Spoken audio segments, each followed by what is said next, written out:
Friends இன்னைக்கு நம்ம YouTube channel ஆரம்பிச்சிருக்கனால ஸ்வீட்ல இருந்து ஆரம்பிக்கலாம்னு ஸ்வீட் செய்ய போறோம். என் ஹஸ்பண்ட் இன்னைக்கு பிரெட் அல்வா செய்ய போறாங்க. வாங்க வீடியோக்குள்ள போலாம். சிம்பிளான முறையில் பிரெட் அல்வா எப்படி செய்யுதுன்னு நான் உங்களுக்கு சொல்லி தரேன். வாங்க வீடியோக்குள்ள போலாம்.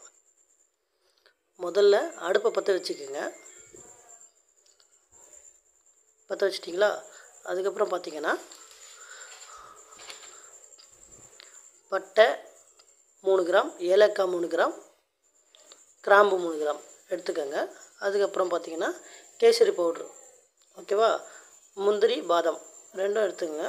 எடுத்துக்கிட்டு பால் எடுத்துக்கோங்க. பால் எடுத்துகிட்டு அடுப்பை முதல்ல பற்ற வச்சுருங்க. பாலை அதில் ஊற்றிக்கோங்க.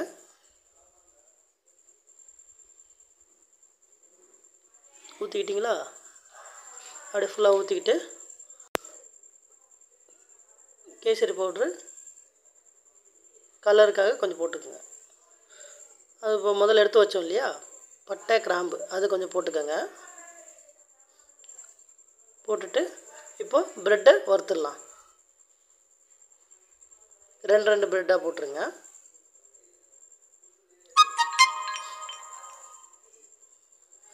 போட்டு நல்லா ரோஸ்ட் ஆகிற மாதிரி ப்ரெட்டை வறுத்துடணும்.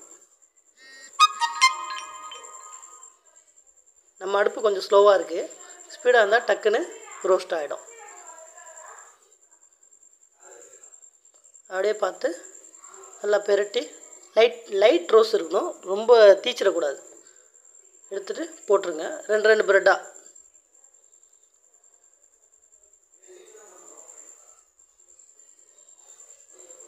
ஆயில் வந்து கோல்ட் வின்னர் தான் போடணும், ஓகேவா?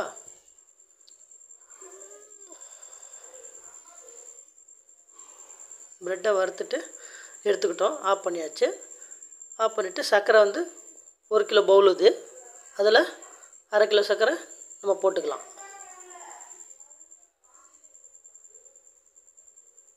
போட்டு மூடி வச்சுருவோம்.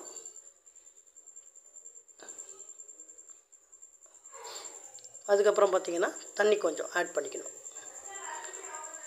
தண்ணி ஆட் பண்ணிக்கிட்டு ஸ்பீடில் வச்சுக்கோங்க. அப்படியே அந்த சர்க்கரை போட்டோம் இல்லையா, அந்த சர்க்கரையை அப்படியே லைட்டாக கிண்டி விடணும். ஏன்னா அடியில் அடி பிடிச்சிடும், கிண்டாமல் விட்டணும். இப்போ பார்த்தோன்னா ப்ரெட்டை எடுத்து போட்டுடணும். பால் கொதிக்கும் போது ப்ரெட்டை எடுத்து போடணும். அதுதான் வந்து கரெக்டான மெஷர்மெண்ட்டு. போட்டுட்டு அதுக்கப்புறம் பார்த்திங்கன்னா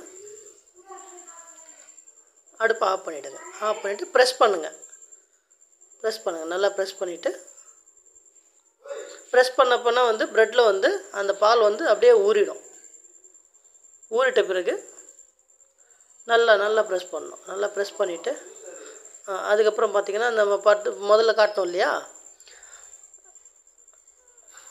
முந்திரி திராட்சையை எடுத்து கொஞ்சம் நெய் ஊற்றிட்டு அதுக்கப்புறம் அந்த முந்திரி திராட்சை எடுத்து அதில் போட்டு நல்லா ரோஸ்ட் பண்ணிக்கணும். நல்லா ரோஸ்ட் பண்ணிவிட்டு அந்த இது போட்டோம் இல்லையா, திராட்சை போட்டோம் இல்லையா, அது வந்து நல்லா அப்படியே பொங்கி வரும். பொங்கி வரும்போது அந்த நெய்யில் தான் நம்ம வறுக்கிறோம். அதை நெய்யில் வறுத்துட்டு அதுக்கப்புறம் எடுத்து பாருங்கள், இந்த மாதிரி வந்து பெருசாகிடணும். திராட்சை வந்து நல்லா பபுள்ஸ் மாதிரி ஆகிடணும். ஆகிட்ட பிறகு நல்லா ரோஸ்ட் பண்ணுங்கள்.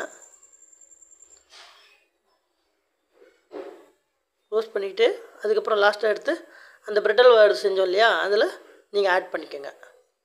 ஆட் பண்ணிக்கிட்டு அப்படியே கொஞ்சம் ப்ரெஸ் பண்ணி விடுங்க. அது கிண்டி விடுங்க.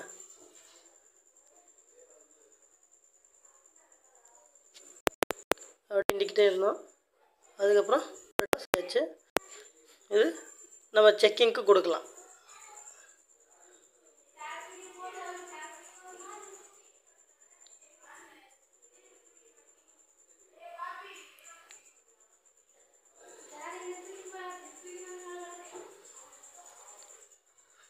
இப்போது பிரெட் அல்வா செஞ்சாச்சு.